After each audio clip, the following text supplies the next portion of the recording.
Governor Arif Muhammad Khan അപ്രതീക്ഷിതമായ ചില തീരുമാനങ്ങളാണ് നടപ്പാക്കിക്കൊണ്ടിരിക്കുന്നത്. നേരത്തെ മാധ്യമങ്ങളോട് സംസാരിച്ചപ്പോൾ പറഞ്ഞ പോലെ തനിക്ക് പോലീസിന്റെ സംരക്ഷണം ആവശ്യമില്ല, കേരളത്തിലെ ജനങ്ങൾ തന്നെ സ്നേഹിക്കുന്നുണ്ട്, താൻ ഒറ്റയ്ക്ക് തന്നെ നടക്കും എന്ന് പറഞ്ഞുകൊണ്ടാണ് അദ്ദേഹം കോഴിക്കോട് മാനാഞ്ചിറയിലേക്ക് പുറപ്പെട്ടത്. വരുന്ന വഴി അദ്ദേഹം അവിടെ ഒരു സ്കൂളിൽ ഇറങ്ങി കുട്ടികളുമായി സംസാരിച്ചു. കുട്ടികളെ എടുത്തുയർത്തിക്കൊണ്ട് തന്നെയാണ് അദ്ദേഹം കുട്ടികളുമായി ഉള്ള തൻ്റെ സമയം പങ്കുവച്ചത്. അതിന് പിന്നാലെ അദ്ദേഹം മാനാഞ്ചിറയിലേക്ക് എത്തുകയാണ്. ഒരുപക്ഷെ അദ്ദേഹം മാധ്യമങ്ങളോട് എന്തെങ്കിലും സംസാരിക്കുമോ, അല്ലെങ്കിൽ ജനങ്ങളുമായി ഇടപഴകാനുള്ള രീതിയിലാണോ ഈ അവസരം വിനിയോഗിക്കുക?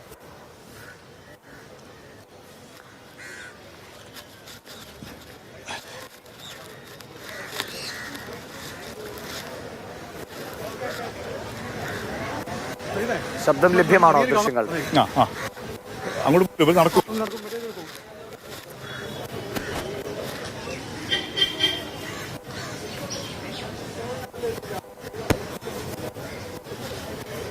ഷഹീദ് പറഞ്ഞോളൂ. ഷഹീദ്. ദിവിഷ്, അദ്ദേഹം മാനാഞ്ചിറയിലേക്ക് എത്തിക്കഴിഞ്ഞിരിക്കുന്നു. ഇവിടെ പൂർണ്ണമായും ഈ വാഹനങ്ങളെല്ലാം ബ്ലോക്ക് ചെയ്തിരിക്കുകയാണ്, തടഞ്ഞിരിക്കുകയാണ്. മാനാഞ്ചിറയിൽ SK പൊറ്റക്കാട് പ്രതിമ, അതായത് മാനാഞ്ചിറ തുടങ്ങുന്ന ആ ഭാഗത്തേക്കാണ് അദ്ദേഹം വരുന്നത്. വാഹനത്തിനകത്ത് നിന്ന് അദ്ദേഹം പുറത്തുനിന്നുള്ള മാധ്യമപ്രവർത്തകരോട് കൈകൂപ്പി കാണിക്കുന്നുണ്ട്. വാഹനം ഇപ്പോൾ SK പൊറ്റക്കാട് പ്രതിമയ്ക്ക് മുൻവശമായി വാഹനം പാർക്ക് ചെയ്യുകയാണ്.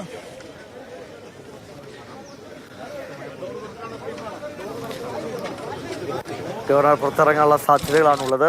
അദ്ദേഹം മാനാഞ്ചിറയിലൂടെ നടക്കും എന്ന് തന്നെയാണ്. വലിയ പോലീസ് സുരക്ഷ ഉണ്ട്. ഇതാ നമുക്ക് ദൃശ്യങ്ങളിൽ കാണുന്നത് മാനാഞ്ചിറക്കകത്തേക്ക് സാധാരണഗതിയിൽ വാഹനങ്ങൾക്ക് അകത്തേക്ക് പ്രവേശനമില്ല. മിഠായി തെരുവിന്റെ പ്രവേശനത്തിൽ കവാടത്തിലേക്ക് അകത്തേക്ക് പ്രവേശിച്ചുകൊണ്ടിരിക്കുകയാണ്.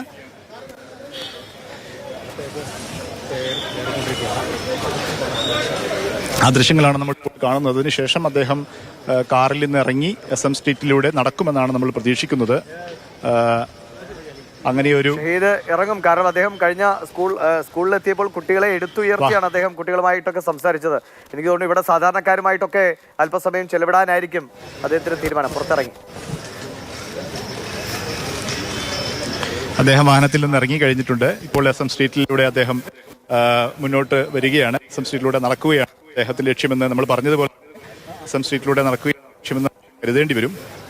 വാഹനത്തിലിറങ്ങി the people of Kerala, I can only do pranam to their love.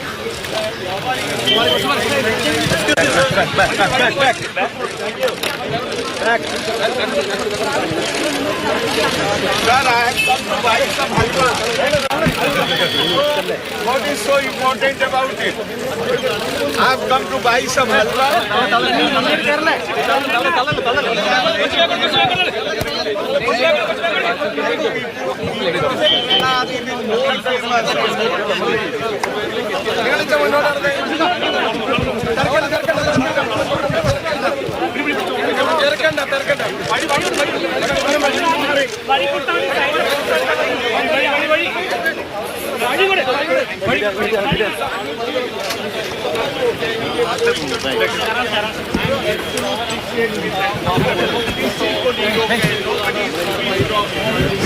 I feel totally safe with them.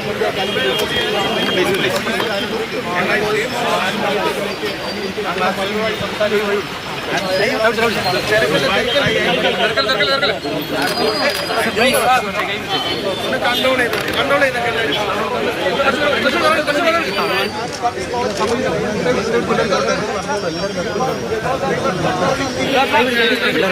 eating the cream of the university.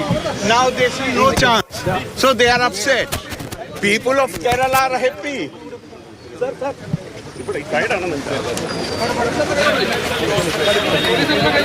Let them come. Once I will talk to you.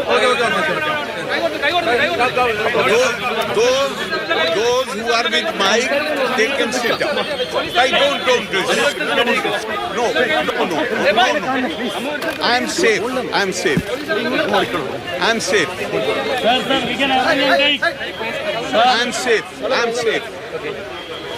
I'm safe. And after I finish this, I will talk to you after this.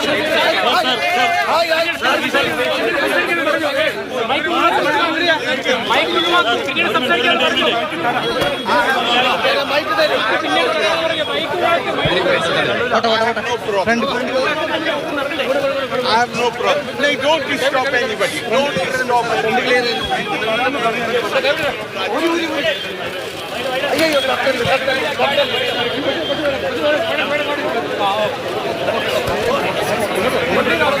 താൻ സന്ദർശനം പൂർത്തിയാക്കിയ ശേഷം മാധ്യമങ്ങളോട് സംസാരിക്കാമെന്നാണ് ദിവിഷ് പറഞ്ഞത്. ദിവിഷ് പറഞ്ഞോളൂ ഷെയ്ദ് പറഞ്ഞോളൂ. ദിവിഷ് Kozhikode മാനാഞ്ചിറയിൽ SM സ്ട്രീറ്റിൽ അദ്ദേഹം നടന്നുകൊണ്ടിരിക്കുന്നു. അദ്ദേഹം പറഞ്ഞ് താൻ ഇവിടെ ഒരു ഹൽവ വാങ്ങാൻ വന്നിരിക്കുകയാണ്, ഒരു പ്രശ്നവുമില്ല, തനിക്ക് ഇവിടെ താൻ ഇവിടെ സേഫാണ്, തനിക്ക് മറ്റു ലക്ഷ്യങ്ങളൊന്നുമില്ല, താൻ ഹൽവ വാങ്ങാൻ വന്നിരിക്കുന്നു എന്നാണ് അദ്ദേഹം പറഞ്ഞിരിക്കുന്നത്. വളരെ കൂളായുള്ളൊരു പ്രതികരണം അദ്ദേഹത്തിന്റെ ഭാഗത്ത് ഉണ്ടായിരിക്കുകയാണ്. ഒപ്പം തന്നെ താൻ SM സ്ട്രീറ്റിലൂടെ നടന്ന് പോവുകയാണ്. അതിനുശേഷം മാധ്യമങ്ങളുമായി സംസാരിക്കുമെന്ന് കൂടി അദ്ദേഹം പറയുന്നുണ്ട്. കൂടെ ഇരിക്കുന്ന ആളുകളോടെല്ലാം അദ്ദേഹം സംസാരിക്കുന്നുണ്ട്. തനിക്കെതിരെ പ്രതിഷേധമുണ്ടാകുന്നുണ്ട്, പക്ഷേ താൻ അതൊന്നും വകവെക്കുന്നില്ല. താൻ ഇവിടെ സേഫാണ്, കോഴിക്കോട് നഗരത്തിൽ താൻ സേഫാണ്, താൻ നടന്നു പോകുന്നു, ഞാൻ ഹലുവ വാങ്ങാൻ പോകുന്നു എന്ന് തുടങ്ങി അദ്ദേഹത്തിന്റെ നിലപാട് ഈ രീതിയിൽ അദ്ദേഹം പ്രഖ്യാപിക്കുകയാണ്. വളരെ സാധാരണഗതിയിൽ ഉള്ളൊരു പ്രവർത്തനമാണ് എന്ന് ചെയ്യുന്നത് എന്ന് അദ്ദേഹം വിശദീകരിക്കും. പക്ഷേ അസാധാരണമായ രീതിയിലാണ് കാര്യങ്ങൾ, വളരെ നാടകീയമായ രീതിയിൽ കാര്യങ്ങൾ മുന്നോട്ട് പോകുന്നു. അതെല്ലാം വളരെ സ്വാഭാവികമാണ്. താൻ ഇതിലൊന്നും ഒരു അസാധാരണത്വവും കാണുന്നില്ല എന്ന് അദ്ദേഹം പറയുന്നു. കൂടെയുള്ള പരിസരത്തുള്ള കടക്കാരെയും ചുറ്റുപാടുള്ള ആളുകളെയും എല്ലാം അദ്ദേഹം കൈവീശി കാണിക്കുന്നുണ്ട്. ആ രീതിയിൽ അദ്ദേഹം ഒരു SFIയുടെ പ്രതിഷേധത്തിലൂടെ ഉണ്ടായിരിക്കുന്ന ഒരു നായക പരിവേഷം അദ്ദേഹം വളരെ കൃത്യമായി തന്നെ കോഴിക്കോട് നഗരത്തിൽ ഇറങ്ങി നടന്ന് അദ്ദേഹം അത് കൃത്യമായി അത് ഉപയോഗിക്കുക തന്നെയാണ് എന്നുള്ളത് തന്നെ നമുക്ക് മനസ്സിലാക്കാൻ സാധിക്കുന്നു. നമുക്കറിയാം, സംസ്ഥാനം ഭരിക്കുന്ന ഭരണകക്ഷി, അവരുടെ രാഷ്ട്രീയ സംവിധാനം, സർക്കാർ, മുഖ്യമന്ത്രി തന്നെ വളരെ കൃത്യമായി പ്രത്യക്ഷത്തിൽ SFI ആണ് പ്രതിഷേധവുമായി കളത്തിലുള്ളതെങ്കിൽ പോലും മുഖ്യമന്ത്രി ഉൾപ്പെടെയുള്ള ഭരണ സംവിധാനം ഒട്ടുക്ക് ഗവർണർക്കെതിരെ അതിരൂക്ഷമായ യുദ്ധപ്രഖ്യാപനം നടത്തിയിരിക്കുകയാണ്. സംസ്ഥാന സർവകലാശാലയിലെ സെനറ്റ് നിയമനവുമായി ബന്ധപ്പെട്ടുമൊക്കെയുള്ള കാര്യങ്ങളിൽ അദ്ദേഹം BJPയുമായി അല്ലെങ്കിൽ ആ രീതിയിൽ കൊമ്പ് കോർക്കുന്നത് ഗവർണറെ മുന്നിൽ നിർത്തിയാണ് ആ രീതിയിലൊരു രാഷ്ട്രീയ പ്രതിഷേധം അല്ലെങ്കിൽ രാഷ്ട്രീയമായ കൊമ്പുകോർക്കൽ നടന്നുകൊണ്ടിരിക്കുന്നത്. അതിനെ വളരെ കൂളായി ഈ ഗവർണറെ സർവകലാശാല ക്യാമ്പസുകളിൽ കാലുകുത്തിക്കില്ലെന്ന SFIയുടെ പ്രഖ്യാപനം, ആ പ്രഖ്യാപനമാണ് ഈ രീതിയിൽ ഒരു നേർക്കുനേരുള്ള ഒരു പോരിലേക്ക് കാര്യങ്ങൾ എത്തിച്ചത്. അത് താൻ വെല്ലുവിളിയായി ഏറ്റെടുക്കും. ഇപ്പോൾ SM സ്ട്രീറ്റിലുള്ള കച്ചവടക്കാരുമായി അദ്ദേഹം കൈകോർക്കുകയാണ്, അവരുമായി സൗഹാർദ്ദം പങ്കുവെക്കുന്നു, കൈ കൊടുക്കുന്നു.